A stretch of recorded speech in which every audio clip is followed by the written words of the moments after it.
This is an Irish story. Now, my Irish mother would say that means it's probably half exaggerated, while the other half is entirely made up. But I promise that this very good story very much happened. Every mile, every stroke, every pint, and every hour on Ireland's roads and fairways. I've got the footage here to prove it. What I can't prove are the unseen places Ireland can take you. Places in your mind and heart that you haven't visited in a while, but feel a little closer on this island in the Atlantic. Some say there's magic here, and after this latest trip, I'm inclined to believe them. Where else would I find myself walking fairways with a US poet laureate, or with the Murray brothers and their cousins, in-laws, and sons? For hundreds of years, families fled Ireland in search of better. But for the last 30 or so, we've come flooding back. People with last names like Coyne and Collins and Murray. This is the story of what we found there. The people, the courses, the country, and the connection. Because this is an Irish story. This is the Links Life Murray edition.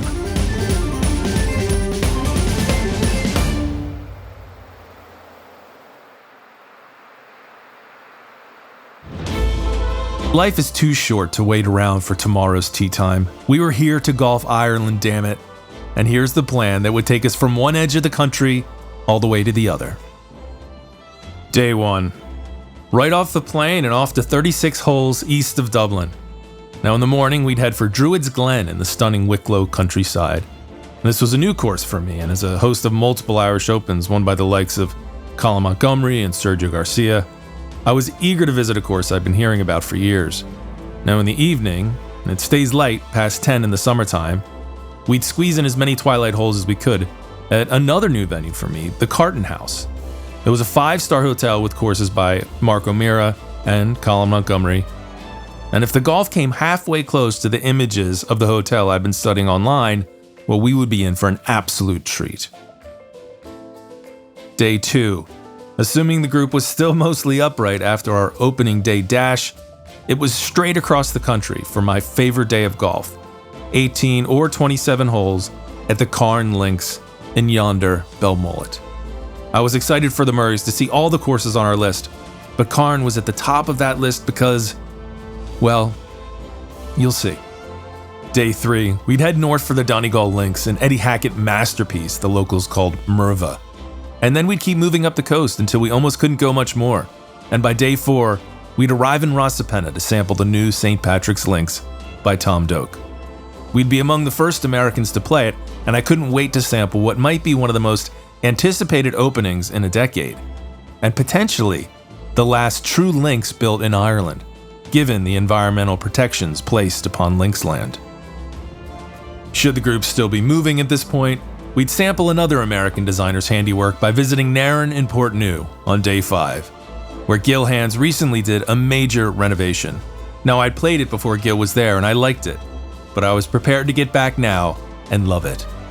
And then we'd finish off County Donegal on day 6 with a visit to my favorite 9-holer on the planet, the remote but oh so worth the trip, Critch Island.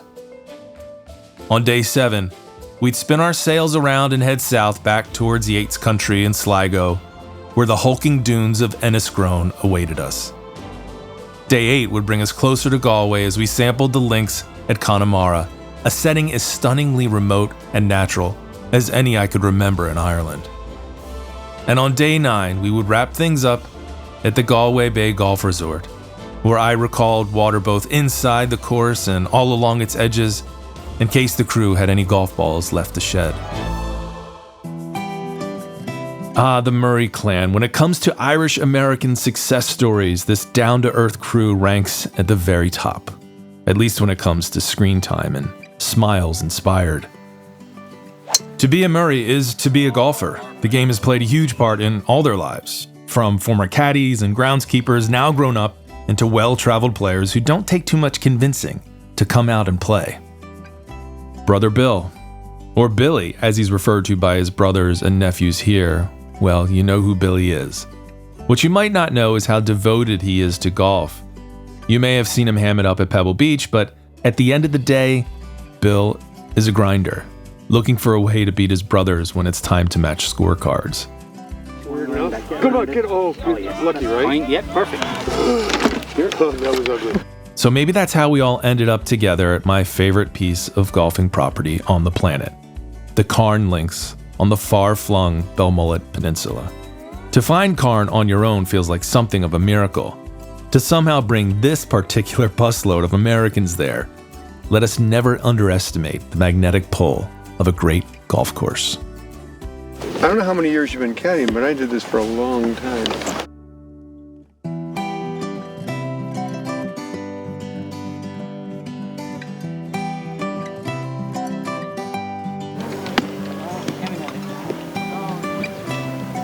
Oh, going, Jackson!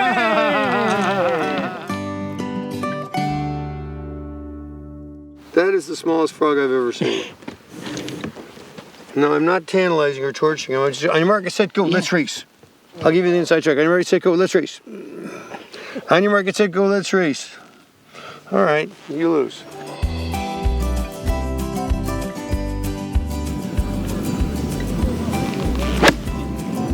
Oh, it just felt horrible. But I think I'm putting. Garbage ball. Beautiful. What's the instruction? He said hit the nipple. You are into nipples, I see. He loves nipples, this guy. And people would say, well, what's so special about Cairn? If I could just bring them here and show them this hole, this would pretty much, I think, answer any questions. It's just the biggest dunes you're going to find anywhere in Ireland. Bill and Kevin and Jackson, they just can't believe what they're looking at. And that feels really cool when you've said, all right, let's go out here to the end of the earth, sit in a bus for 4 hours, and you get here, and everyone agrees in a second, like, they're grateful to be here and it was worth it. There's got to be scenery here somewhere. There's got to be some pretty scenery here. Oh, look, there it is. There it is up there. I've never seen anything like this, and I don't want to go.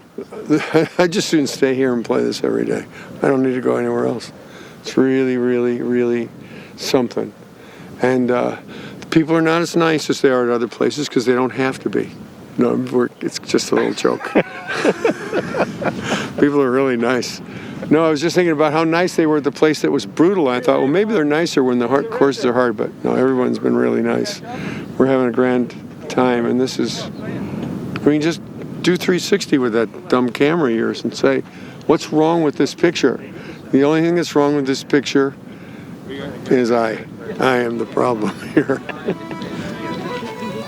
Bill certainly isn't alone in his thoughts about the Irish people. Sure, we come here for wild seaside golf holes and for all the off-course fun, the crack, as the Irish call it. But you keep coming back, and boy, do I ever. Because this faraway place instantly feels wonderfully familiar. And that's because the people here treat strangers like old friends. I totally blew it past you, dude. Blew by me. There you go. A combination of inner calm and fatigue. Stay there and relax. That's what we're talking about. Oh. Huh? Is that nice or what? Don't quit. We're not quitting. Look at Tom playing golf and we're all I came relaxed. over here to stretch so I can hit some more shots. Can I play golf here? This thing is just, it's like having books dropped off of a second-story window onto your head repeatedly. And good-sized books, not paperbacks. I'm talking about overwritten books and books that are compilations, encyclopedia kind of books. This is really, it really cracks your head open. And no, that's just salt water. I thought it was blood coming out. This is like Ronald Reagan's Secret Service at Augusta. I can never forget that photograph. Where's your drive? Oh yes, he's back. He's back. Oh my God. Yeah. Started really good. Oh my God! That's hard to believe. Oh, that hurt. That was a it. belly blow. That was the welcome that we got here from Jerry and Fiona. I just had a weird feeling coming into town, like I was, I don't want to be schmaltzy about it, but it is really sort of like a homecoming. They're outside waiting for the bus, waiting to give you a hug, especially after everything that everyone's been through with the pandemic, and to see this place thriving, a crowded parking lot, and people coming out and getting to see the scenery and enjoy a place like this. Jackson? Great plan. Really appreciate it. Bill? Thank you, man. Really appreciate it. Great being with you. Great being with you. I wasn't surprised when the Murray brothers said they wanted to go on this golf trip to Ireland. Enthusiasm for travel, that's the easy part. The hard part is the organizing, the clearing of schedules, the coordination of exceptionally busy lives to bring 20 people together on the same week in a part of the world that wasn't near to any of them. But it soon became clear that this trip was about more than ticking courses off a list. They all made the effort to be here, it seemed, because they're a family that genuinely enjoys one another's company and wishes they could get more of it. If you don't happen to be from a big family, spending time around the Murrays will make you wish you were.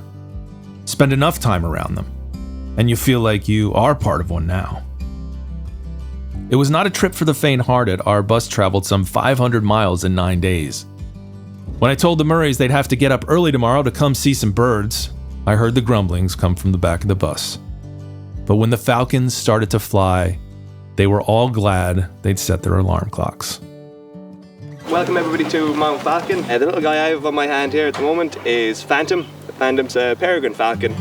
This guy is the fastest animal on the planet. He can reach speeds of about 300 to 325 kilometers an hour. These guys are called raptors. Raptor just means to snatch or grab, and it covers everyone from the falcons, the owls, the hawks, the eagles. All of them are all raptors. It's unlikely that you'll get pecked, so I wouldn't suggest putting your hands anywhere near this little guy's face or any of that type of stuff, but it's not likely to get pecked. It's the feet that do the damage, okay? Has anybody done this before? No. Okay, well you're in luck today because our animals love American fellas, but they can only eat one a month. Okay, so if there's anybody you're not particularly fond of within the group, please feel free to push them up towards the bars on the Avery. Okay, so hard to pick. Yeah, spoiled for choice, yeah. Bill. So many. So it's like this. 242 miles. So it means a wandering woman? Means wandering female. Same difference. Wandering, yeah. Wandering. Close enough. Yeah, close enough. So, there you go. So, there you go.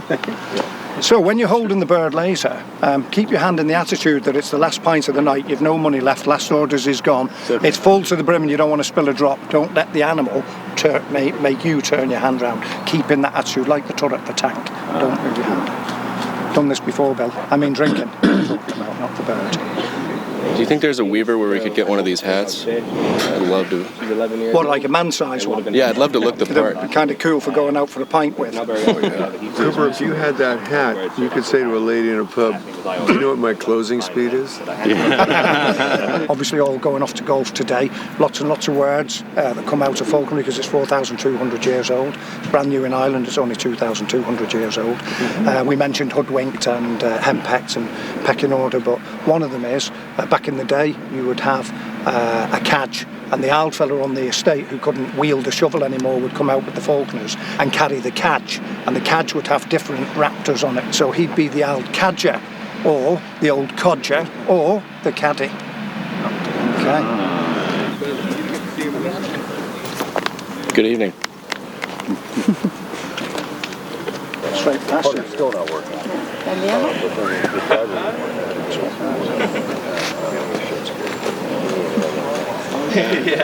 How are you? That's called, yeah, it's just Look at that neck. just in case you'd end up losing the fingers. Cool. Good job, Cooper. Yeah, you always have that effect on the ladies. I've been told.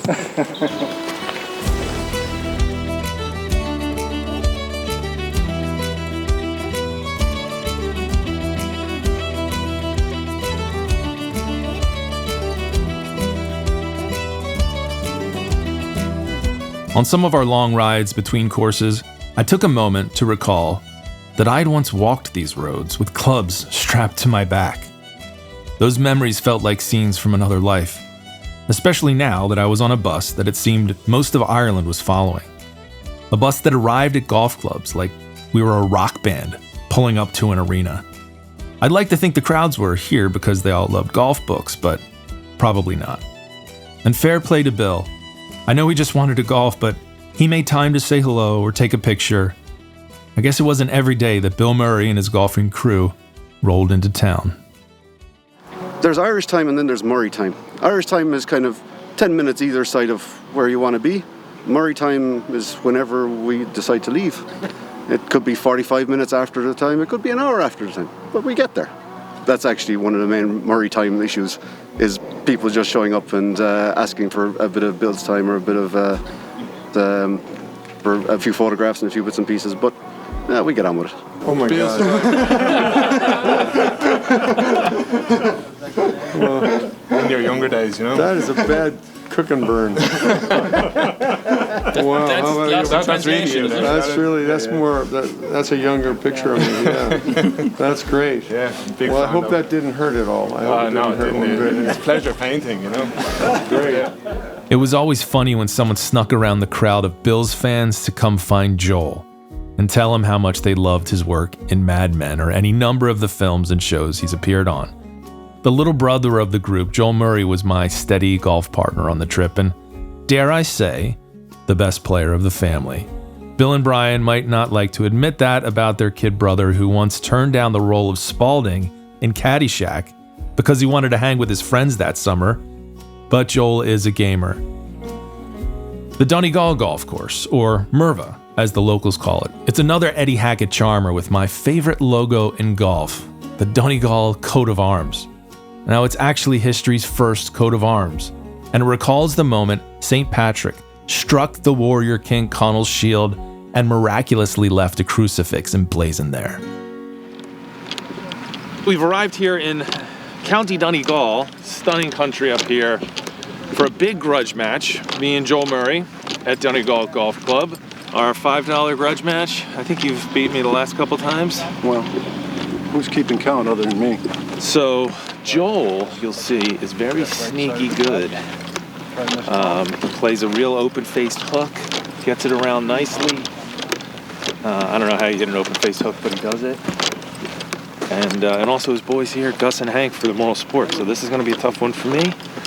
But I've played here before, albeit 15 years ago. And I hit the best drive, so it's a good start.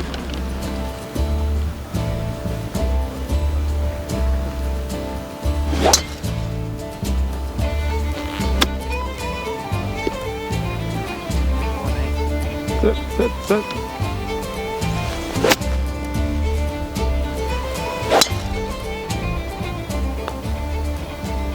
Yeah, nice ball.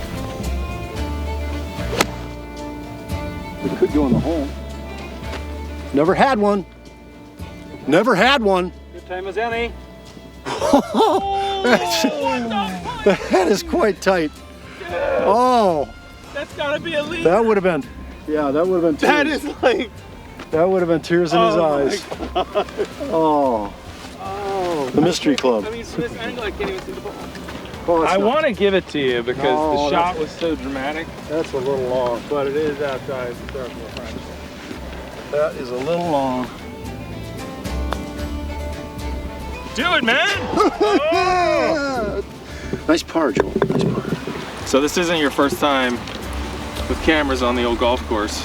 No, back in like 99, 2000, we shot a show for Comedy Central called The Sweet Spot. The sweet spot? Yeah, and I pitched it to a buddy of mine at Comedy Central, and they gave us a budget, and we did different shows at a luxury resort, you know, telling storylines of the legend and lore and showing off the amenities kind of thing, and they loved it, and we did 5 of them. Nice. So Yeah. you have a history with golf boondoggles, golf media boondoggles. And then we're gonna. It's become a life for me, Joel. Yeah. be Well, honest. I was always saying that it was the best scam I ever came up with, There you go. to be able to go play and get paid with your brothers. And But, here we are doing it again. Not we are. Jamaica, man, but Well, next time. the weather's been Jamaican-like. Next time on the Lynx Life. The Jamaica one. Yeah, the Jamaican episode, Brian went to the bathroom because Brian had gotten some bad goat and the night before, And while he was gone, a Rastafarian kid came over and sold us some tea and brownies. Oh, did he? And Good for you. Bill, Johnny, and I all had different reactions to the tea and brownies. And Johnny was in a French movie chasing a red balloon the whole time, and Billy was wildly paranoid out of his ass, and I had super focus like the $6 Million Man. That's 167 miles an hour. The wind is from the northeast. It was really fun. And then Brian was doing voodoo the whole time because he had an old girlfriend who was a voodoo princess. And the end of the episode, he was pulling my arm off, and then I took the second shot with one arm, and then he took my leg off, and I ended up putting with my putting in my mouth. And he took the leg off, and I won the Braggart's Cup with the Michael Jordan hat on the ground kind of thing. But it was good fun. That's a good bit.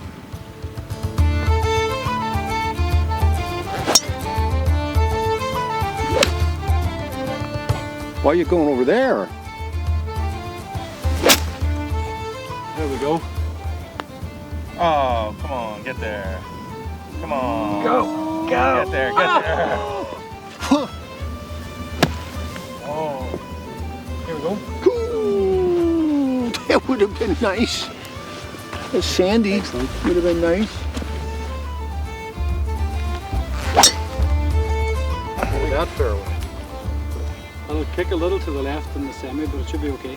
The semi. I like the semi. Yeah. The semi's good for getting home in two, you know what I mean? And that's what we're here to do, folks. Nice ball. Thank you. Thanks. Let's go find them.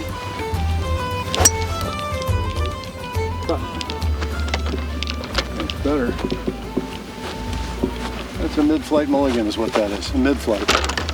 You don't see those often, they're really rare, but they're occurring a lot over on this side of the course. Tom, not so much. Murray boys, more frequent. My brothers used to caddy, and they used to actually sneak my dad on Mondays as a caddy. And there was just this other skinny guy that was with them who looked a little bit older.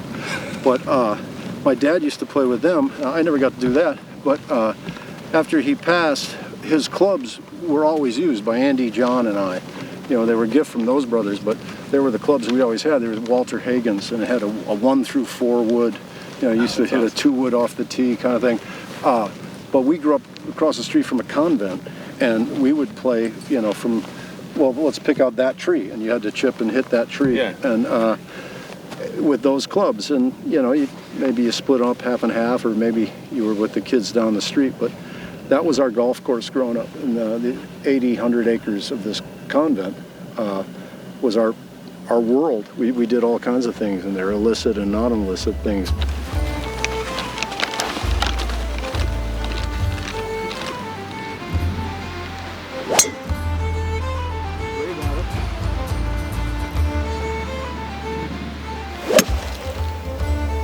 The Whitestone. Yeah. Oh, well, The other Whitestone. that's over there. There you go. It was a hell of a match, folks. It was exciting. It was a lot. It was exciting. It had a little bit of everything. It was leisurely yet exciting. It had, yeah. It was. It was exercise yet relaxation at the same time. You can't ask for more than that. And drama coming down to the last hole. I had to make that last putt to finish it off, which in past matches with you I haven't done. So I feel like I'm growing as a golfer. Well, you're my barometer, my friend. good luck. Well, I'm full As of am I mercury. yours. I'm full of mercury because I've had a lot of fish since I've been here. I don't think the Irish have the mercury that we have in the States. I hope not. I hope not, because I'm not getting through the metal detector on the way I'm home. having fish again tonight. Fish damn and it. chips. So here with the Murray brothers in Ireland, golf is pretty amazing, right? To think I'd be here with Joel and Johnny and Andy and Bill Murray and their family, and them allowing me to be a part of their family for more than a week, and get in a bus and take 4-hour bus rides to far-flung Irish links. It's pretty wild when you think about it and you look at it from a wide perspective. How does this happen? And it's the kind of stuff that happens in Ireland. It's the kind of stuff that happens in golf.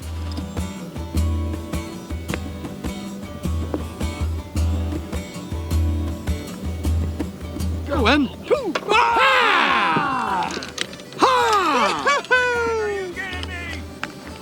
fault whatsoever. Excellent. Did you catch that? Because we can go back to one, I could do it again. He's a proud dad too, and I know the chance to visit Ireland with his boys Gus and Hank was something he won't soon forget. These guys, they were hard to get out on a big course, on an 18-holer. You know, they were par 3 guys, and they like to play golf where, you know, 6 clubs and 6 beers kind of thing. And, you know, why would you spend 5 hours on a golf course? But that's one of the good things that COVID that we'll look back at. Yeah. The fact that so many young people got involved because there was nothing else you were allowed to do. I'll do anything. I'll even golf. And I'll even play golf with my father. Yeah, I'll even golf with Dad. And here we are. How is it being out here with your boys in Ireland on a trip? I did a lot of these with my dad. They were very special. So, well, I never got to golf with my dad. My dad died when I was 5. And the fact that all these brothers are here with their kids is absolutely amazing. And I think they really appreciate it. They know this is, you know, once in a lifetime, but gosh, we should start doing it every year kind of thing. But yeah, I never got the chance, and it's pretty great so far. Everything's good. Nobody's been punched.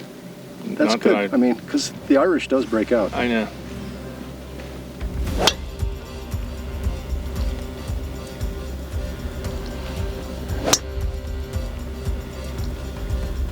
Joel's mustachioed sons, Hank and Gus, might have begun as the least golfy of the group.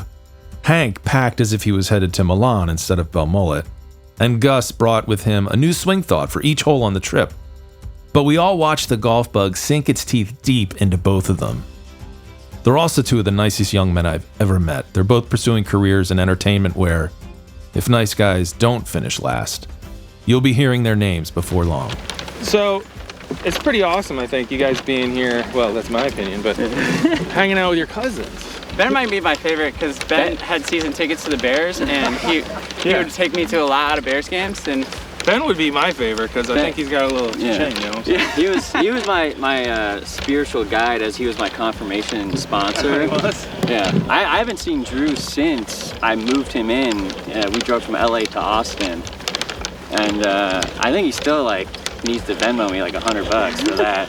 It's funny that I mean when we went to the bar last night with Lincoln, I was like, oh man, do you have like a fake ID or something? He was like, no, like I'm 21. And I was like, oh wow, I thought you were. I still think of you, you know, as like an 8-year-old. Yeah. Well, you're also in Ireland where you only have to be 18, but yeah. Either way. Yeah, and it's really fun to hang out with you, Tom. Hey. Yeah. Thanks, Gus. I appreciate that. Yeah. I feel like I'm, you know, by the end of this trip, I'll be like one of the family. My mom's a Murray. Really? So, Tom, yeah. you're my favorite cousin.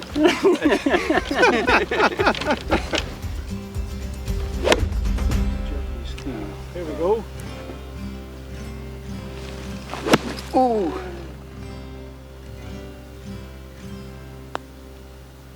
Hey, how about you? Nice birdie. Birdie! Nice birdie. Woo-hoo! Wow. Way to go, Hank. Nice one, bro. Travel bonds people and golf bonds people.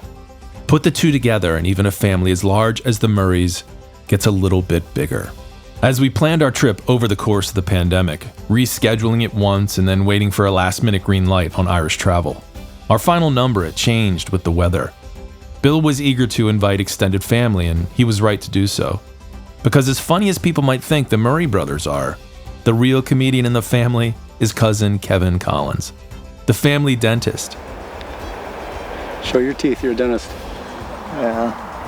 See, that's not even your wisdom tooth. That's your second molar. It's just kind of crooked. And well, here we are, playing golf with a wonderful group. Tom is showing us the way around. And these golf courses are fabulous. I think I should come on this thing every year. How did you get on this boondoggle? I'm not sure you're related. I am the token cousin. I think they were short one guy.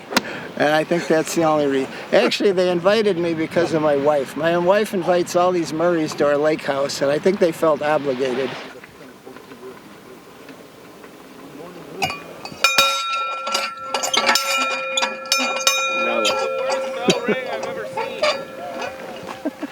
That was horrible. Do it again, Kevin. Do it again. Come on, make Tom proud. Make him proud.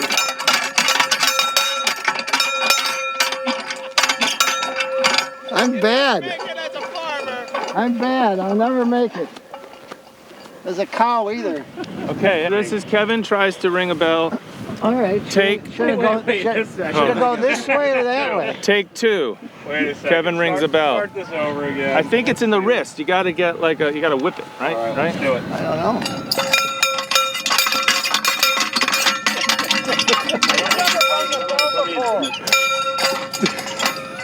I don't have it. All right, somebody ring this bell who knows what they're doing. He's a dentist. That's why you can't hear it on the golf course.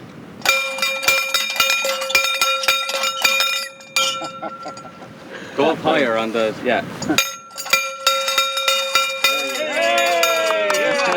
I just need some instruction. Look at that amazing golf Look at shot. that shot by Kevin Collins. Kevin Oh Collins. my God. He's going to just be in heaven.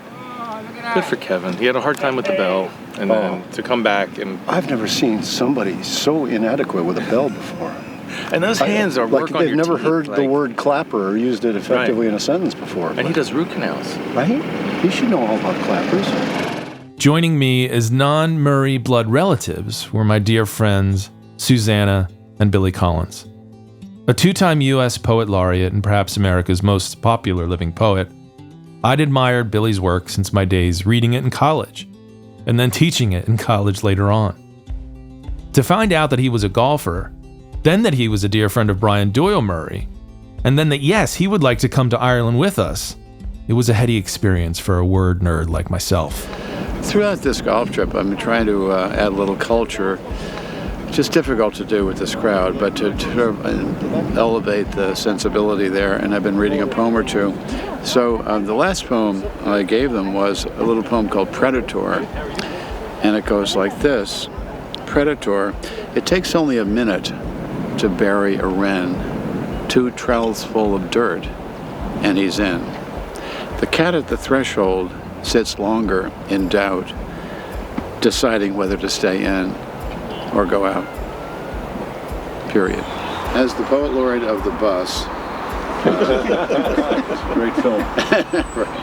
I thought it would be a good time to read a little poem, part of a poem by Yeats, and it's a poem called Under Ben Bulben, and that's Ben Bulben there, the cloud-shrouded mountain. Under bare Ben Bulben's head, in Drumcliff churchyard, Yeats is laid. An ancestor was rector there years ago, long ago. A church still stands by the road, an ancient cross. No marble, no conventional phrase, on limestone quarried near the spot. By his command, these words are cut. Cast a cold eye on life, on death. Horsemen pass by. What's that? And there it is. Cut. A little observation by George Clinton, who said that golf is the only sport in which the crowd moves. Again. Boom. All right. Dropping something bombs to really think about, right? Whoa. Yeah. All right. That's why I'm here. Drop bombs on you. It's been a thrill to have you here in Ireland, Billy. We're so glad you could make it and have another non-Murray, frankly. It was quite on. It was right. I really appreciated that most of all. Well, Gus and I became cousins. We had a druidic ceremony that created our cousinship. And you know, the Murray's mother her maiden name is Collins.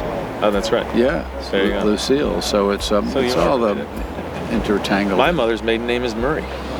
Well, that's crazy. It's not. This is on the verge of incest. just short of it. But that's what this trip has been about for me. Right. Well, it's about brotherhood and, with Susanna, sisterhood. But Susanna, she's the one who stole the show in Ireland, which Billy would have told me to expect. Her grace and her patience, with a busload of semi-bathed, whiskey-swilling ruffians. Susanna was pure class. And a pretty good golfer as well. A credit to the gentlemen. I mean, and they all are gentlemen. This is a very tight-knit family.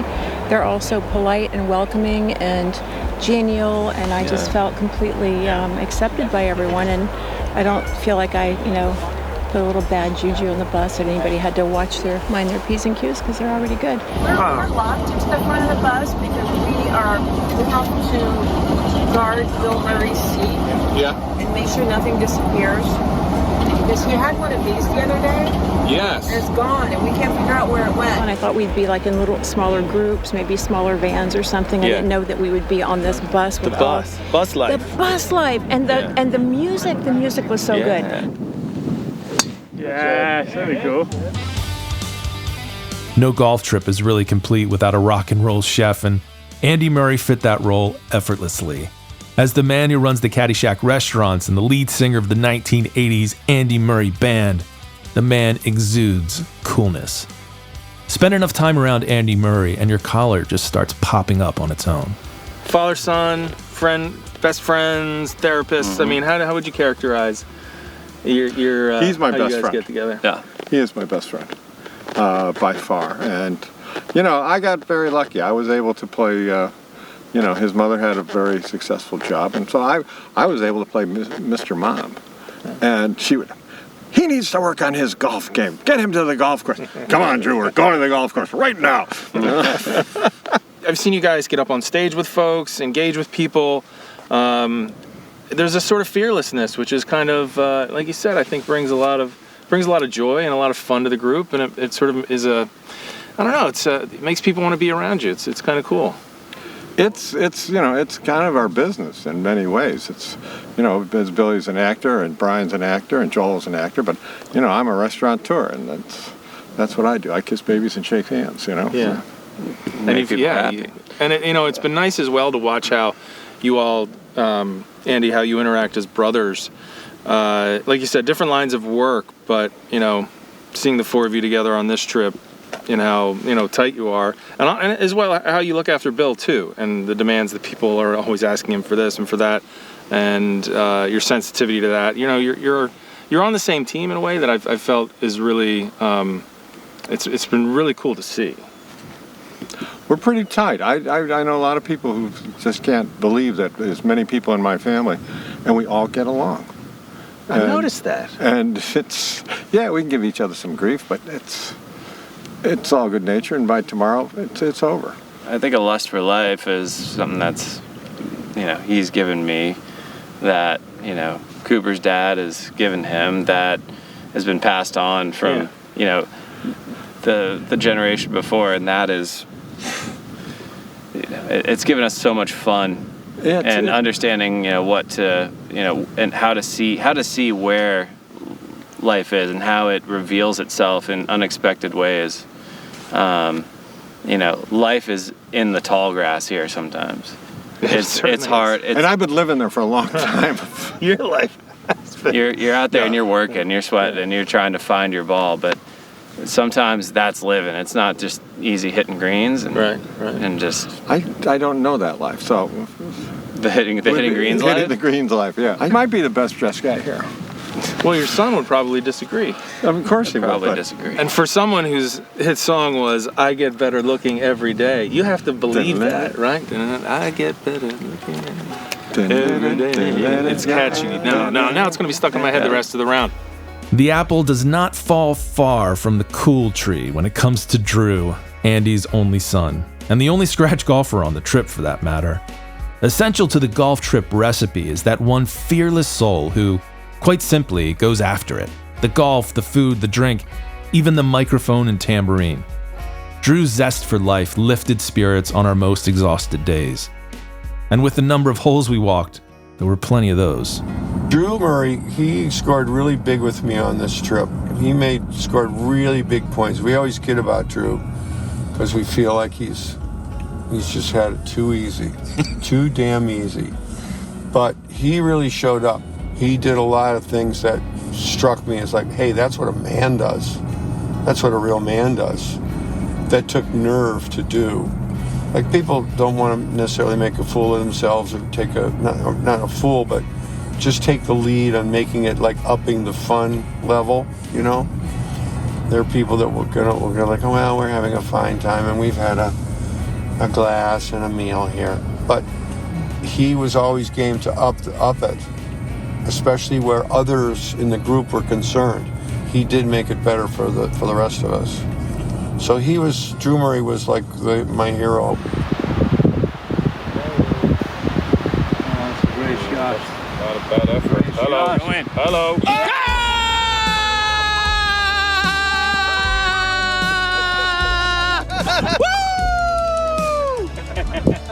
Drewski! Drewski! Come on! It's been a dream of at least mine and my dad to come here for years, decades, since I started playing golf, and he got me going pretty young. And to be able to do it with him, with everybody else, is just incredibly special. And it's, had high expectations coming in, and everything's exceeded our expectations. The warmth, the people here, the beauty of the country, and just these amazing, amazing links golf courses. Yeah.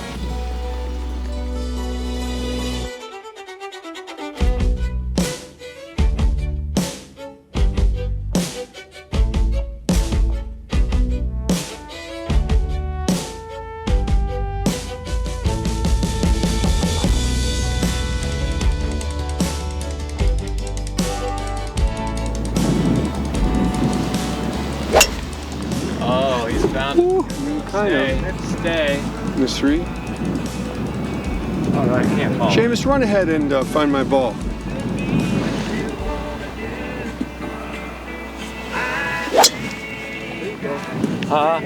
Wind. That's good. Real shot. You know what? I'm going to learn this harmonica part tonight. Absolutely should. Keep me searching for a heart of gold. Keep me searching and I'm growing old. Keep me searching for a heart of gold. Bill's 3 youngest sons, Cooper, Lincoln, and Jackson, made the journey. And they played some of their first full rounds of golf in Ireland.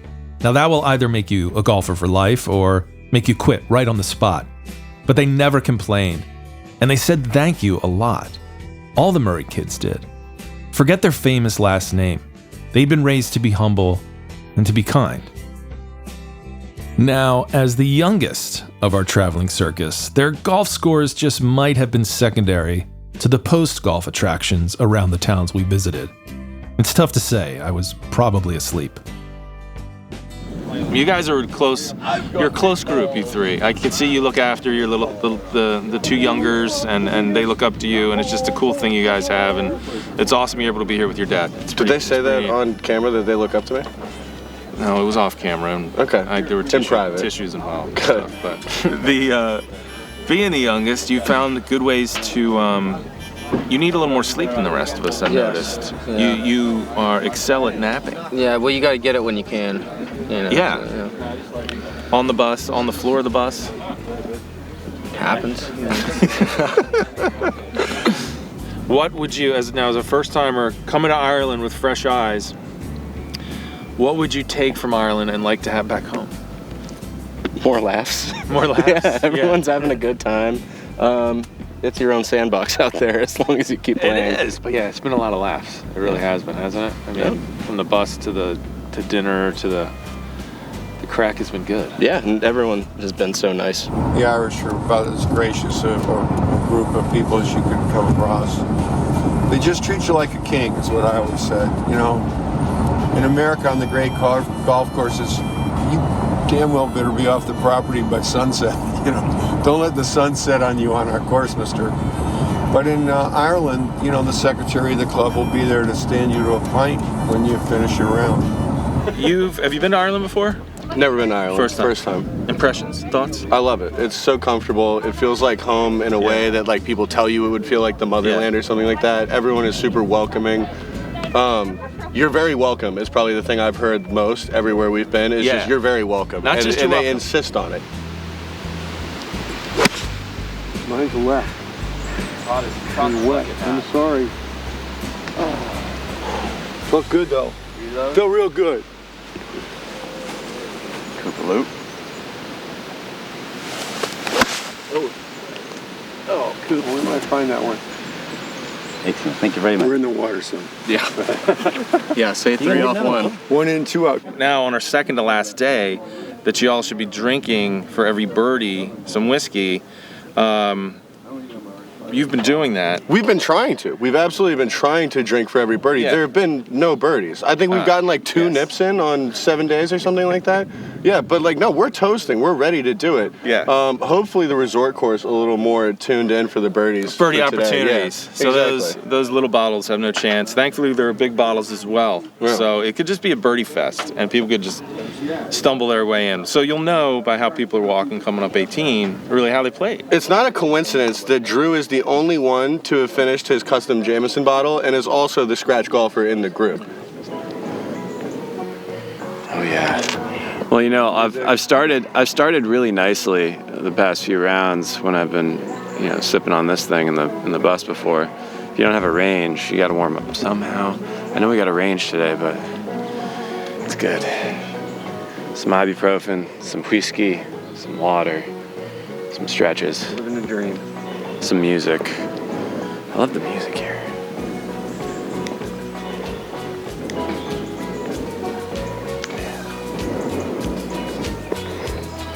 We should have this thing out on the dance floor last night. And I made the mistake of trying to play golf with my sons, which I strongly urge a lot of you dads out there to not do. If you've got cousins they can play with, let them play with their cousins. Because otherwise you spend a lot of quality time searching through high grass for your son's wayward golf balls. And they started going like, this is hard. I mean, well, you know, you had several months notice to realize you could work on your game a little bit. You could assume that if you played 9 or 10 straight days of golf, there would be some challenges. Favorite moments or experiences on the trip so far? Breaking 100 for the first time. My little brothers finally kind of pick up golf, and Lincoln breaking 100, that's an electric moment. And then you were out with your dad playing? Yep, my dad and my cousin Hank. Yeah. Now, playing golf with your dad, like when I would play with my dad, sometimes it would help. Sometimes I would either try too hard or he would start to give me advice, which I never went well. Usually it's very brutal, but yesterday was spectacular. It was incredible. What's brutal about it? You know, just these, as you said, you know, the advice, the disappointment factor is just another one with my golf game. But I mean, it was a very fun time. He was proud yesterday, man. He was excited. He came in. He said Lincoln broke 100. Yeah, I told him I broke 100 when we were coming off the 18th, and he drove off the cart path into the bushes. Did he? Yeah, I almost hit some lady. It was a close one. Yeah. That's okay. It's fine, yeah. Perfectly cut. Such a powerful cut. I like that. There you go. It's good as a good. Great ball. Raging that one. A proper golf trip also needs participants who will go with the flow. And Johnny Murray, he invented the flow. And he's damn sure going with it. Cool and collected, Johnny shared the front of the bus with me and reminded me to let the road go wherever it was taking us and just to soak it all in. He seemed to me to be that friend everybody has who effortlessly ends up at the center of the best stories. And that would be no exception in Ireland. Well, Johnny has managed to make this life work. I don't know how, but he's managed to figure out a lot of things. And he's not particularly an avid. He's not really an avid golfer, and it doesn't appear that he's a good golfer. But when you play with him, after about like 14 holes, all of a sudden he's figured out his swing, and he's making pars. It's been nice riding up front with you, Johnny. You're a good travel mate. Well, you're a good right-hand side of the bus, man. I'm literally your right-hand man. Yeah. It's great. Yeah, I thought Drew was gonna run away with the band last night, and that would have opened up another seat on the bus. I know. Really stretching out. That did enter my mind. I thought there's a couple folks that might not make it out of last night, and then we could really lay out. We could have traded the Drew for the saxophone playing singing girl, but we'll see how that goes tonight. We will. All right. I think it's,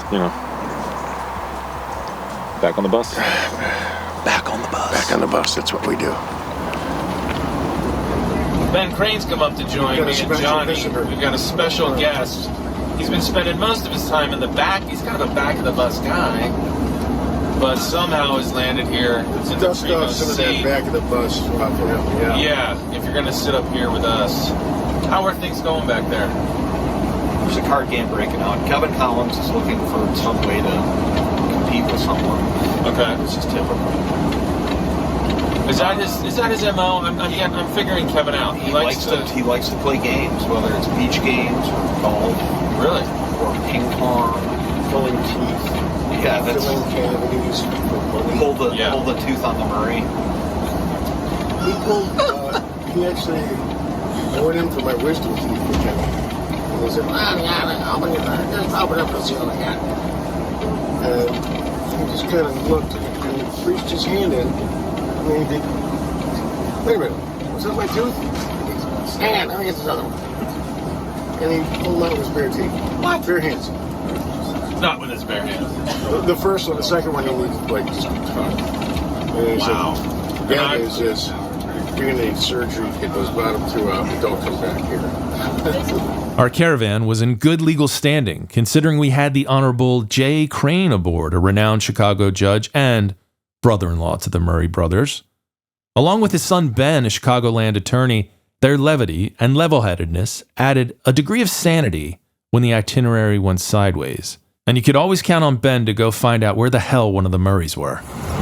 That's the right Joseph right there. How does it feel to be a trip of many cousins, to be the most responsible and successful of the group? I would defer to others on both of those things. You just put I'm off the that oldest. air. I'm the really oldest. know. I'm the oldest on this trip. Right. I'm the. I should say the most senior, the most grayest hair, whitest hair even. But it's all there. I think the combined, it's all there, which is different from some of them. Mm-hmm. Drew Murray. He lived near power lines as a child. No, we have 19 cousins. I was counting them. Really? And so I'm the third oldest cousin. And there are, what, 7 of us here, I think? Yeah. So, no, it's great. This is fantastic. It's got to be kind of cool being here with your old man, too, right? Absolutely. No, this is great. I haven't traveled with him like this since the Super Bowl in 2006. Really? So, yeah. Sharing a room? Sharing a room. With Judge Jay? It's amazing the noises he makes in his sleep. I had no idea. The things you learn about your parents. My God. Just try rolling over to one side or the other. That might solve that. How did this happen?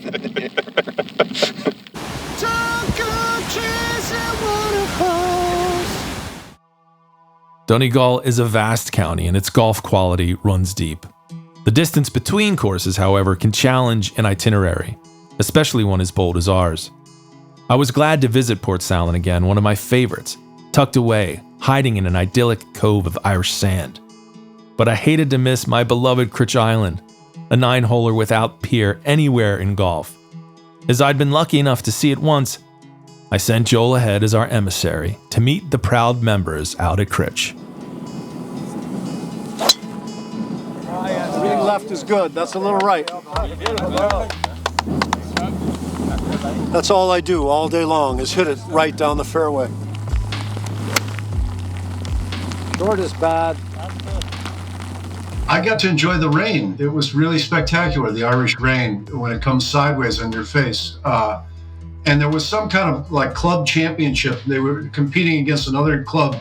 So there was hundreds of spectators out there. Our first tee shot, we had 15 people standing behind us and shaking our hands. And when we got done, they gave us mussels and, very thin sandwiches, old school, with just a wafer bit of ham on it. And it was really spectacular. And that was a really cool, old school course. Like, it was handcrafted. Could be good. No. Went long. It's way right. Did I go long? You got a flyer. You went long. That stance was really tough. Yeah. It's different here because it's metric. I think the other courses are all imperial yardages, but this one's metric. But he's long, so Still hope. Still a chance.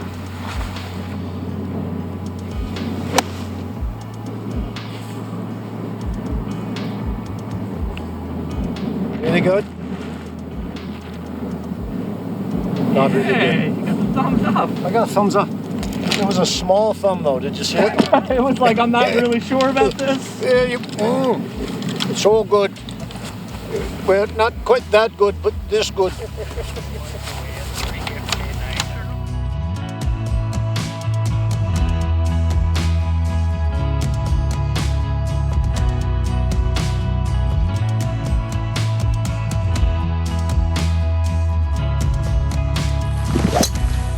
A little after that, that'll be okay.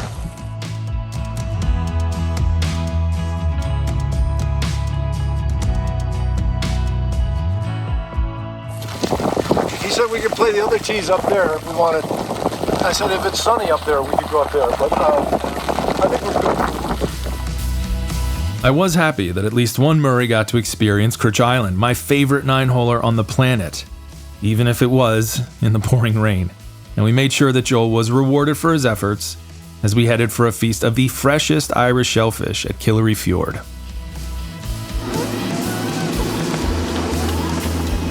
Come on in, says Drew. I am smiling. Oh, look at all the mussels. Look at all the mussels. This is awesome. We have arrived. Whoa. Look at all those mussels. It's mussel heaven. Mussel shoals. This is awesome. Mussel bag. So is that your oyster shuckers? Yeah, I love shuckers.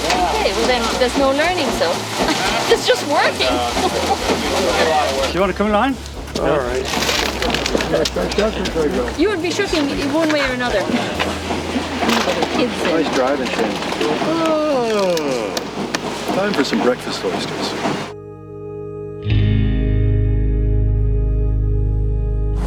We have a small harvesting barge out here. We just go out and we lift up the mussels and just show you an idea of what we do. Well, the mussel we say that's growing in the shore. In the spring it spawns. The spawn, when the temperature comes up to about 14 degrees, it develops into a larvae, puts out abysses, which is a thread, and it's just drifting in the water column, and anything it touches off, it'll attach to and grow, such as on the rocks or the hull of your boat. So in May, we put out all these collector ropes onto line, and the mussel then settles onto them. Here, one thing we have is sea squirts that settle. Sea squirts? So if you look, so it is an animal, and it has two siphons. One that sucks the water in, takes the phytoplankton out of it, and then it expels that, yeah?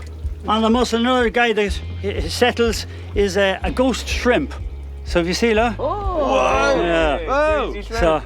So he's got legs, he's standing, he can actually walk with them, and the other arms then he's pulling the phytoplankton in to eat. The top is like a car dealership. How about that then? Wacky waving inflatable tube man.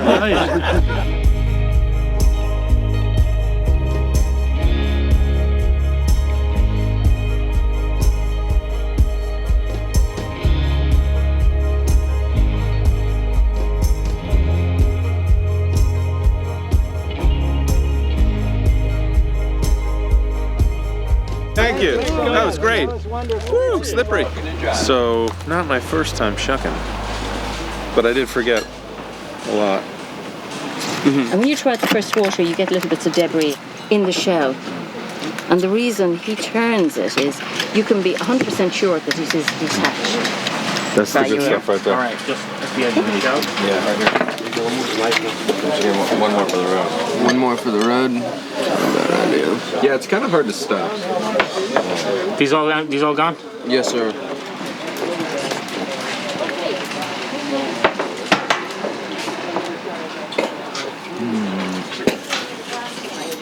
Shuckers are going. This ain't your first rodeo, as they say. No. I have indeed shucked an oyster. And you don't use the towel either, so you've done this before. No, I just like thrills.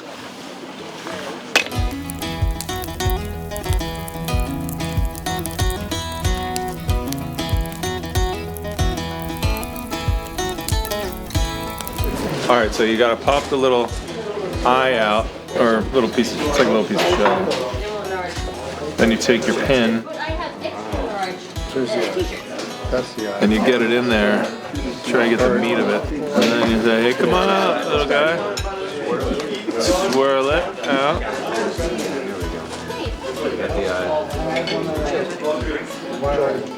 Not the most appetizing looking thing, but they're delicious. Oh yeah.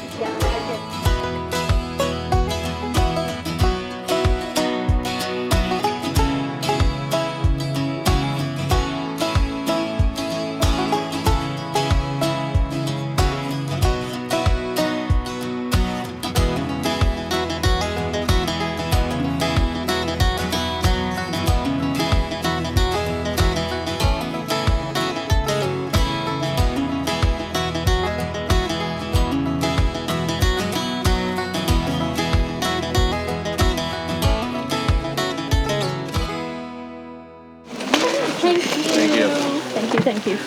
And good luck with the golfing and the rest of Connemara. Sometimes some of the itineraries that may come out of a course called Ireland, might be a bit tricky to do unless you're going in a helicopter. I know Tom walked Ireland, but it took maybe longer than the week. Some people look for a trip, but he's put places on the map, especially on the West Coast. He's one of the reasons that we get tours coming to Ireland. And I mean, we couldn't be, happier to have, to have him, I suppose, promote our little country, and he obviously loves it when he comes over here, and I think he's treated like one of our own at this stage, and I think he always looks forward to his return trips.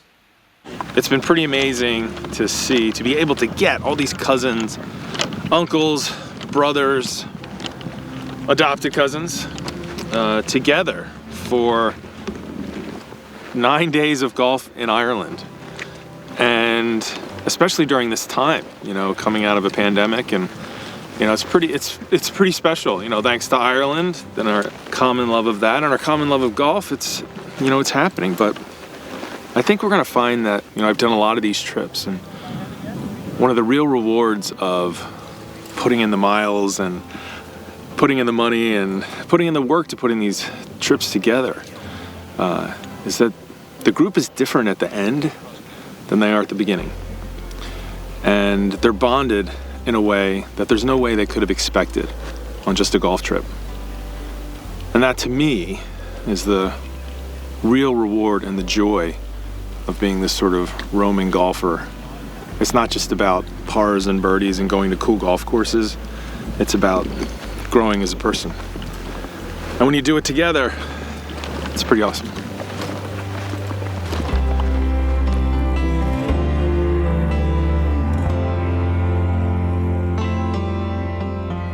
I think I can speak for all of us because I'm the only one standing. We were told about your place here and about not just about the golf course, but more importantly about the people. The golf course has not let us down. No. We try to tell people in America what it's like to play golf in Ireland. We try to say, you don't understand. Not only are the golf courses beautiful, but you're treated like a king. And I think we all feel that way. It would be bad form to walk out of here with anything left in this bike. It would be bad form.